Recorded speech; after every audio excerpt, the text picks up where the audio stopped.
ወሬና አሉባልታ ስለ ሰዎች በጣም ከገረሙኝ ነገሮች ምንድነው የምቀኝነትና የቅናት መንፈስ ያለባቸው ሰዎች ናቸው። ሰላም የሀበሻ ሳይክ ቤተሰቦች እንዴት ናችሁ? ዛሬ ይዤላችሁ የመጣሁት ስለ ራስን ማወቅ ወይም ሰልፍ አዌርነስን በተመለከተ ነው። ታላቁ ፈላስፋ አርስቶትል ስለ ራስን ማወቅ ሲያብራራ ራስን ማወቅ ከሁሉም ጥበብ የላቀ ነው ይላል። ታዲያ ራሳችን እንዴት ማወቅ እንችላለን? አስፈላጊነቱስ እስከምን ድረስ ነው? እንዲሁም ምንነቱ ምን ይመስላል የሚለውን በዛሬ ቪዲዮ የምናይ ይሆናል። እስከ መጨረሻው ተከታተሉት።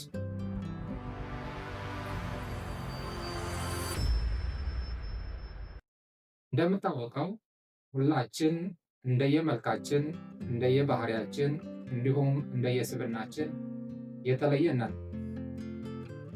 ስለዚህ ራስን ማወቅ ስንል አንድ ሰው ስለ ማንነቱ፣ ስለ ባህሪያቱ፣ ጥንካሬዎችና ድክመቱ አጠቃላይ ያለው ግንዛቤ ማለታችን ነው። ራስን ማወቅ በአንድ ጊዜ ተገንብቶ የሚያልቅ ሳይሆን በጊዜ ሂደት የምናስተካክለው ነገር ነው። የአዎንታዊ ራስን ማወቅ መገለጫዎች ለምሳሌ ራሳቸውን የሚያውቁ ሰዎች የራስ መተማመናቸው በጣም ከፍተኛ ነው። አዎንታዊ የሆነ የራሱን መገለጫዎች ያላቸው ሰዎች በጣም ደስተኞች ናቸው። ይህ የሚሆንበት ምክንያት ምንድን ነው? ያላቸውን ነገር በትክክል ይረዳሉ፣ ድክመታቸው ያውቃሉ፣ ፍላጎታቸው እና የሌላቸውን ነገር አንደርስታንድ ያደርጋሉ። ስለዚህ ባላቸው ነገር መደሰት ይጀምራሉ ማለት ነው። ሁለተኛው ላይ ውሳኔ ላይ በጣም ጎበዞች ናቸው። በአጠቃላይ የውሳኔ ሰዎች ናቸው ማለት እንችላለን። ይህ የሆነበት ምክንያት ሪስክ ለመውሰድ እና ከውድቀታቸውን ለመማር ወደኋላ የሚሉ አይደሉም። ከኮምፎርት ዞን የመውጣት አዳዲስ ነገሮችን የመጀመር ኃላፊነትን የመሸከም እና ሪስክ የመውሰድ ተንደንሲ ያላቸው ሰዎች ናቸው። ሶስተኛውና ወሳኙ ነገር ምንድን ነው? ራሳቸውን የተቀበሉ ናቸው። ሌላ ከሰዎች ጋር የሚኖራቸው ግንኙነት በጣም ጤናማ ነው። የሰዎችን ባውንደሪ አልፈው አይሄዱም። ክብራቸውን አያስነኩም። የሰውን ክብር አይነኩም። ስለዚህ ከሰው ጋር የሚኖራቸው ማህበራዊ ግንኙነት ጤናማ የሆነ ነው። ከሰው ጋር እንዴት መግባባት እንዳለባቸው፣ እንዴት ግንኙነት መመስረት እንዳለባቸው እንዲሁም ያላቸውን ጠንካራ ጎን ተጠቅመው እንዴት ኔትወርክ መፍጠር እንዳለባቸው ያውቁበታል ማለት ነው። ሌላ እዚህኛው ላይ የምናየው ነገር ምንድን ነው? አሉታዊ የራስን ማወቅ መገለጫዎች የምንላቸው ነገሮች በጣም ከገረሙኝ ነገሮች ምንድን ነው? በተለይ ኔጌቲቭ የሆነ ወይም አሉታዊ የሆነ ስሜት ያላቸው ራሳቸውን እንደዛ የሚያዩ ሰዎች የምቀኝነትና የቅናት መንፈስ ያለባቸው ሰዎች ናቸው። የራሳቸውን ስርዓት ከመስራት ይልቅ በሰዎችን ስኬት የሚቀኑ። ቅናት መንፈስ በጓደኝነት ሊሆን ይችላል፣ በትዳር ህይወት ወይም በስራ ሊሆን ይችላል። በጣም አደገኛና ህይወታችንን የሚያበላሽ ነገር ነው። ስለዚህ ራሳችንን በማናውቅበት ሰዓት ላይ ወይም ደግሞ ስለ ራሳችን ያለን ግንዛቤ አሉታዊ ከሆነ እንደዛ አይነት ስሜቶች በውስጣችን የመኖር ዕድላቸው ሰፊ ነው ማለት ነው። ሌላው የውሳኔ ሰዎች አይደሉም። እንደዚህ ራሳቸውን በአሉታዊ የሚያዩ ሰዎች የውሳኔ ሰዎች አይደሉም። ብዙ ጊዜ ኃላፊነት ቢሰጣቸውም ኃላፊነት አይሸከሙም። በሁለተኛ ደረጃ እንጂ አንደኛ ደረጃ ሆኖ ኃላፊ መሆን የማይፈልጉ፣ ሪስክ መውሰድ የሚፈሩ፣ ካሉት ኮምፎርት ዞን መውጣት የማይፈልጉ፣ በለመዱት ልማድ ወይም ደግሞ በመጡበት መንገድ መጓዝ የሚፈልጉ፣ አዳዲስ ነገሮችን ለመሞከርና ለመፍጠር የሚፈሩ ማለት ነው። ሌላ ወሬና አሉባልታ ስለ ሰዎች አብዝተው ያወራሉ። የራሳቸውን ህይወት ትተው ስለ ሰዎች ብዙ የሚያወሩ፣ ብዙ የሚፈተፍቱ ማለት ነው። እዚህኛው ላይ ያላችሁን ሀሳብ ኮመንት ላይ ታስቀምጡልኝ ደስ ይለኛል። ምክንያቱም ብዙ ጊዜ ጀነራላይዝ እንዳላደርገው እንጂ ሐሜት፣ አሉባልታ በጣም የተንሰራፈበት ጊዜ ላይ ደርሰናል ብዬ አስባለሁ። እንዴት ነው የተፈጠረው? ምንድነው የተፈጠረው? መፍትሄው ምንድነው? የሚሉትን ነገሮች ራሽናል ቲንኪንግ ላይ፣ ሎጂክ ላይ፣ ምክንያታዊነት ላይ የጠፋበት ጊዜ ነው። ምክንያት ወይም ደግሞ በመረጃ ተመርክዘን ሳይሆን እንደመጣልን የምናወራ አሉባልታዎችና ውሸቶችን የምናሰራጭበት ጊዜ ነው።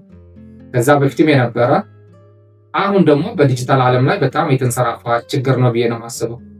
ስለዚህ እንደዚህ አይነት ስሜት ያላቸው ሰዎች ስለራሳቸው ያላቸው ግንዛቤ አነስተኛ ነው። ያላቸውም ደካማ ጎን ከማሻሻል እና ጠንካራ ጎናቸውን ከማጉላት ይልቅ በእነዚህ ወሬዎች ላይ የተጠመዱ ናቸው። ስለራሳቸው ያላቸው ግምት አነስተኛ የሆኑ ሰዎች በድብርት ውስጥ የመሰቃየት እድላቸው በጣም ሰፊ ነው። ይህ የሚሆንበት ምክንያት ምንድን ነው? አንድ ሰው ስለራሱ ማያውቅ ከሆነ ሰው የነገረው አትችልም፣ ደካማ ነህ፣ እውቀት የለህም፣ አታምርም የሚሉት ኔጌቲቭ የሆኑ ቃላቶችን በውስጡ ስለሚሞላ ድብርትና ጭንቀት ውስጥ ላይ ይኖራል ማለት ነው። እኔ ማነኝ? ፍላጎቴ ምንድን ነው? እኔ ውስጥ ላይ ያለው ነገር ምንድን ነው? የተፈጠርኩት ለምን ዓላማ ነው? መቼም ሰው ሲፈጠር ዝም ብሎ አይፈጠርም። ለሆነ ዓላማ ነው የሚፈጠረው ብዬ ነው የማስበው። እና የተፈጠርኩበት ዓላማ ምንድን ነው? አሁን ያለኝ ችሎታና አቅም ምንድን ነው? ጠንካራ ጎኖቼ ምንድን ናቸው? ደካማ ጎኖቼ ላሻሽላቸው የምችላቸው ነገሮች ምንድን ናቸው ብሎ ማሰብ ካልጀመረ በዛ ውስጥ ላይ የመቆየት እድሉ ሰፊ ነው። ስለዚህ ራሳችን ለማወቅ ምን ማድረግ አለብን? 4 ዋና መፍትሄዎችን እነግራችኋለሁ። የመጀመሪያው ዋናው መፍትሄ ምንድን ነው?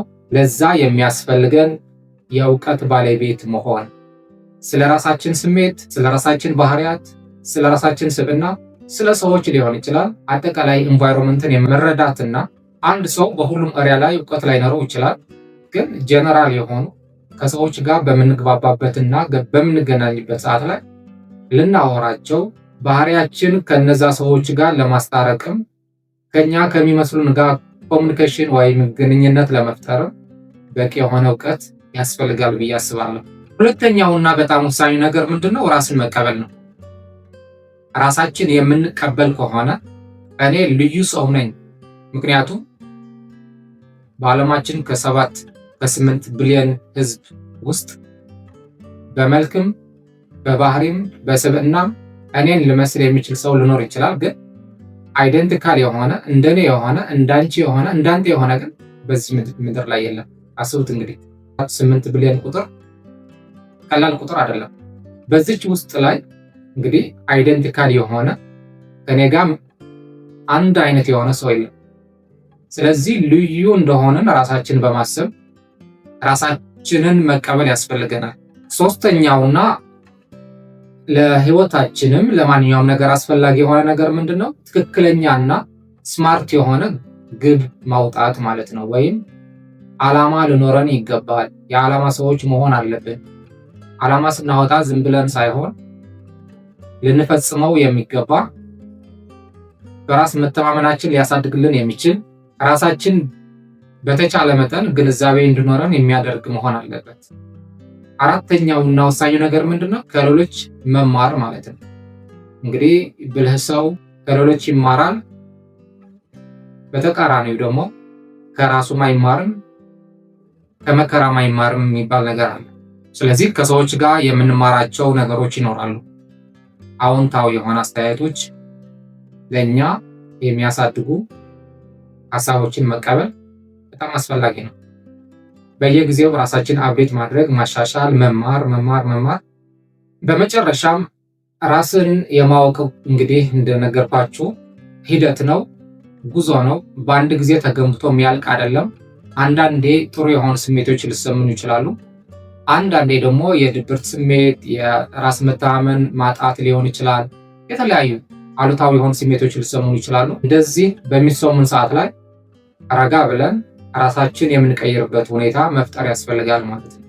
ራሳችን በቀየርን ቁጥር ህይወታችን መሻሻል ብቻ ሳይሆን ከሰዎች ጋር የሚኖረን ግንኙነትም የማሻሻል እድሉ በጣም ሰፊ ነው። እንግዲህ የዛሬ ቪዲዮ ዋና ትኩረት ያደረኩት የራስን ማወቅ ምንነት ምንድን ነው፣ እንዴት ራሳችን ማሳደግ እንችላለን። ታዲያ እናንተ ራሳችሁን ለማወቅ ምን አይነት እርምጃ ትወስዳላችሁ? ሀሳባችሁን ኮመንት ላይ አስቀምጡልኝ።